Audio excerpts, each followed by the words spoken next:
Because what you don't know about energy can kill you. Here's Alex Epstein. Welcome to Power Hour. I'm Alex Epstein.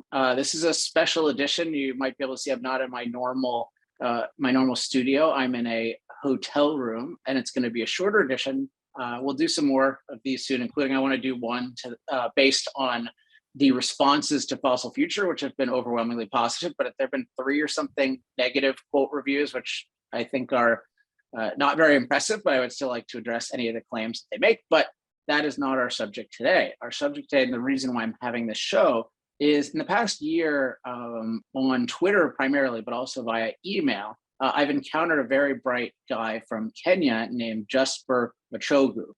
And I always appreciate people, 2 things I really appreciate. One is I appreciate when there are smart people making good arguments using facts in my Twitter, because I have a lot of people trolling me all the time and making all these crazy insults. And so I really appreciate people who are responding. And I like that better than me responding usually, because when they respond, it really shows that there are more and more people thinking in a rational way about these issues versus just me having the whole burden of it. So I noticed that. And the other thing is, for those of you who've read Moral Case for Fossil Fuels and also Fossil Future, it's been a big thing of mine for a long time to get more people from the poorest places on Earth, particularly energy poor places, to speak up about these issues. It's one thing for Alex Epstein to speak up about these issues, and it's important for everyone. But the people who are living with energy poverty and seeing it all the time, them speaking up is a crucial factor in changing the way the world thinks. And so I was very excited to see this guy, Jusper Machogu, doing this. And then he reached out and we communicated a little bit. And it turns out he has some pretty cool aspirations in terms of really trying to help African countries in general, the world in general, both with energy policy and particularly in agriculture, which he knows is very energy heavy. And he just had really, I really liked what he was trying to do. And he mentioned that he was trying to go to a school abroad, and it was expensive, and his family was considering selling land and willing to do that, which I admired that, but I really didn't want them to have to sell land. So I said, well, you know what, I'll contribute some. And this is, the total is, you'll see about $20,000 for everything to pay for all the school he needs and the accommodations and stuff like that. So I gave $1,000 myself.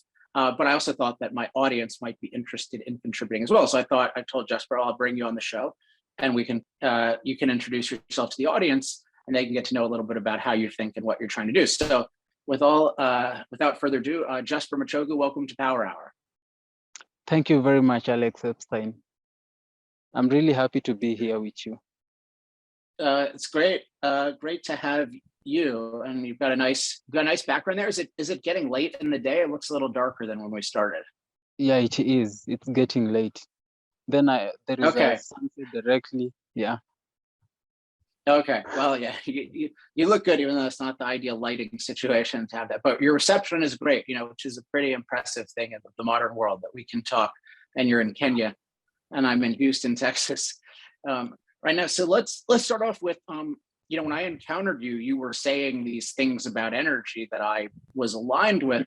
Did you start out that way? Did you start out like pro fossil fuels and having that perspective? No, I did not start like that. Okay, agricultural engineering is the physics. That's an area that I am a professional in. So I have been in the field for some time, and the physics behind agriculture, we have farm machinery, farm power and machinery, we have farm structures, we have irrigation, we have post-harvesting technology. Then we have renewable energy and waste management. Those are the areas that I did study. I did major in when I was in school. So I know so much about renewable energy apart from nuclear. I don't know if that is like termed as renewable energy, but then, okay, I know about solar and wind.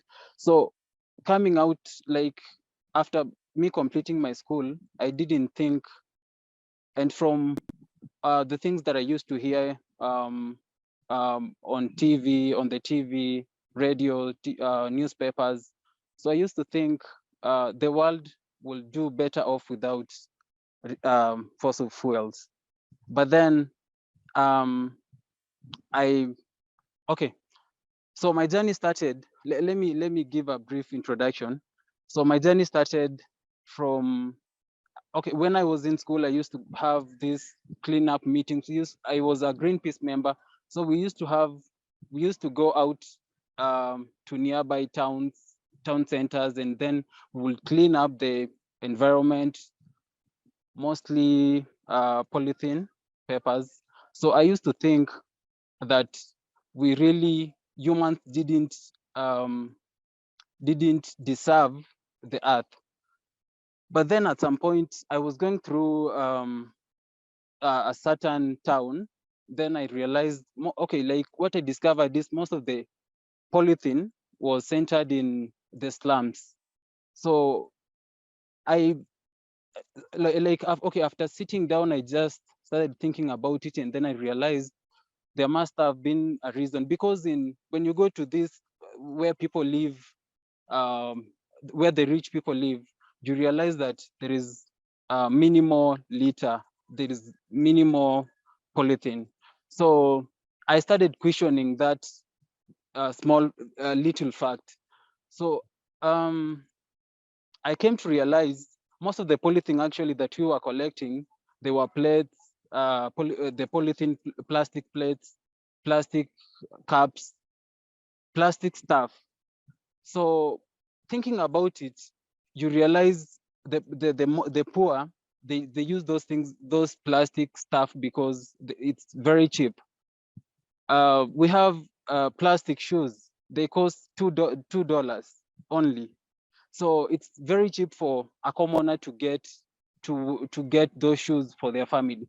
So thinking about it more, I thought maybe I should look into whatever Greenpeace was saying on their website.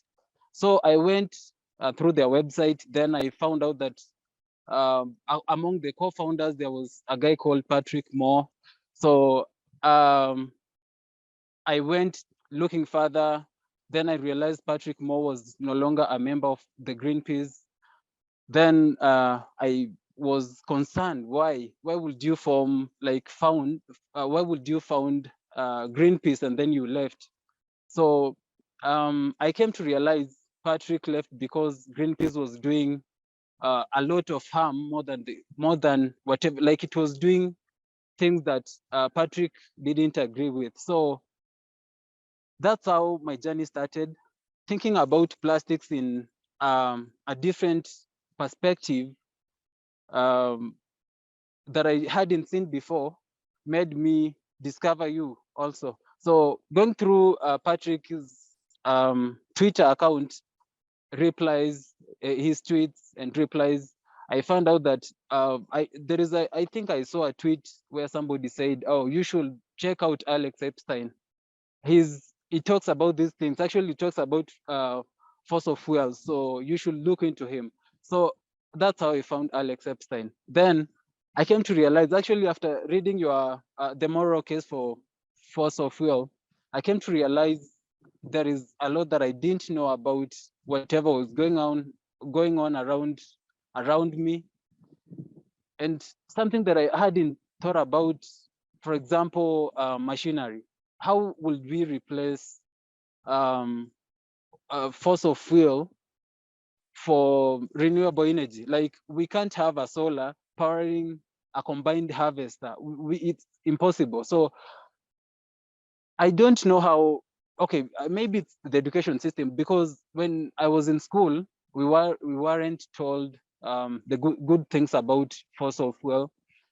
So anyway, after reading your book, I came to realize there is so much that I didn't know about. So that's why I discovered you. Then I also read your other book. Thanks for the copy. It was really amazing. I think you I got an enjoyed advanced copy, right? Did I send it to you before it came out? Yes, I got an advanced copy. So I really enjoyed it. And I've learned so much from you.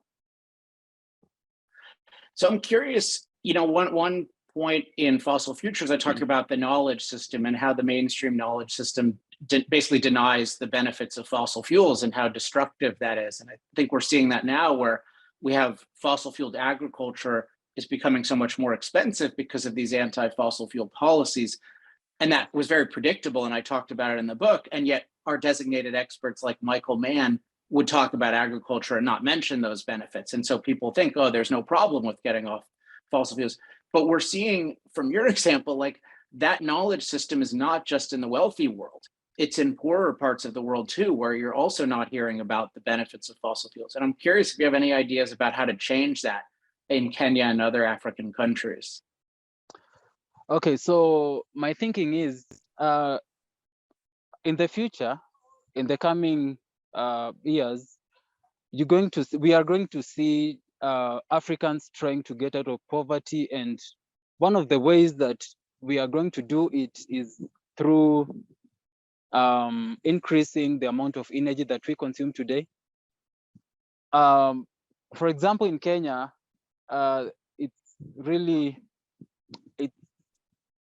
it's so bad that, okay, when you look at the energy consumption in Kenya, you realize that 70%, more than 70% actually, of our energy comes from firewood. So that's a really big number.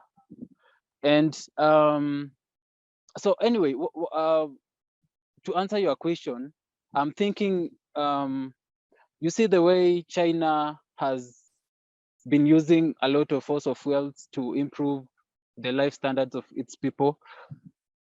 We have seen a decline of poverty, extreme poverty levels up to a number of 94%. So in a few years, in between 1980 and 2015. So I'm guessing in the coming years, Africa is going to start using lots of fertilizers. Right now, we use around 20 kgs per hectare, by the way, and China uses around 390 kgs per hectare. So yeah, and the US more than 100. So when you look at those figures, Africa, with the increasing population, Africa is going to it's going to need a lot of fertilizer. At the same time, we have to mechanize our farms, because that's one of the easiest ways that we can improve on whatever we're producing right now in terms of agriculture. So machinery, that's termed as farm mechanization. So farm mechanization and fertilizers. When we improve the two, of course, inevitably we're going to require lots of energy, fossil fuels. That's inevitable. So I think if we can find a way, if somebody, okay, I don't know who I'm supposed to refer to, like I'm thinking out loud that if we improved agriculture through mechanization and supplying of fertilizers, of course, inevitably we are going to increase the amount of energy that we require. In turn, yeah, that's one of the ways that we can increase the energy and, you know, feed the population, stuff like that. But so part of my question is, though, how do you, so that's definitely true, and I think, you know, China in some ways is a good model there, but how do you, like, how can you and others help educate more Africans about this? Because the more you're anti-fossil fuel in the educational system and the media, the less it's realized that, say, improving agriculture as well as other areas requires fossil fuels, and people just think, oh, let's just deal with some UN solar project and that'll take care of us. Okay, I have 2 points for that. So the first one is, you see how the UN is trying to maybe improve life standards in Africa. Whatever they are doing, it's because we are poor, actually. So at some point in the near future, if we improve the life standards of Africans, of course, we're going to rely less on the UN. So that means that Africans are going to make their own decisions. Because the UN, actually, whenever you look at those UN, we have USAID and the other UFAID, those ones. So whenever you look at them and the SDGs, they talk about sustainable development goals in relation to climate change. That's all they talk about. So whatever decisions or policies that our governments are going to make, they're going to base them on climate conservation. And that means that fossil fuels are going to be, people are going to look at them in a negative way. So until Africa stands for itself, people won't realize the benefits of fossil fuels. My other point was, we have people like you. So in the US, we have people like you, Bjorn Lomborg, we have Patrick Moore and others. So, okay, I'm thinking until we have people who are open-minded, who can see past whatever the UN and the government is trying to tell them, people are not going to see the benefits of fossil fuels. So I don't know how, but if you have people like me, a few people like me, and maybe they find a way to talk in the radio, in the TV, maybe have a small section in the newspapers, like Steve Cornyn did that. So that's one of the best ways that we can enlighten the people about energy and fossil fuels. Yeah, well, so I hope that you do that at some point, and I know you want to. So let's talk next about what your plan is and how the educational program you want to join factors in. Okay, yeah. So I am supposed to go to the UK. There is a university called Brito University College. They have offered me. I have the admission letter. I'm supposed to go there, study post-harvest technology, a master's degree. So I have, post-harvest technology is a wider section, but generally speaking, I thought, okay, food production is directly in the US. Let me refer to the US because we have the data. So in the US, 1% of energy consumption goes directly to producing food. 19% goes directly to get the food from after harvesting to the table. So in between cooking, refrigeration, transportation, distribution, or in between there we have in an energy consumption of 19%. So that's a very big number. So I thought, why?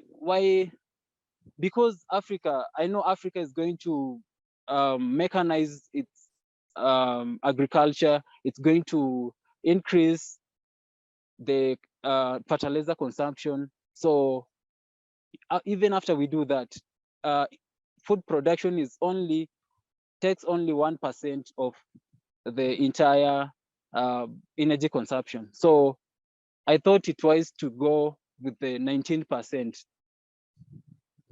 the bigger number. So okay, so that's why I thought it nice to maybe study on post-harvest technology, and also we waste a third of the food that we produce globally.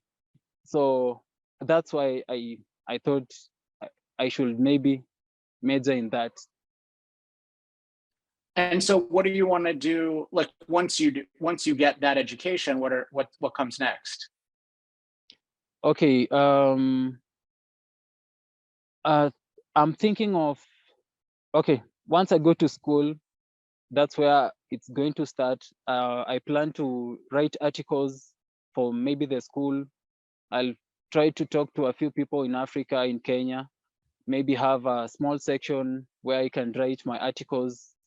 I'm also going to hold debates in school about energy, agriculture, policies, and how energy policies and how they affect the developing world. After that, after completing my education, I plan to hold debates in future, write books like Alex Epstein, talk about energy in TV stations, stuff like that. Well, that'll be great to see.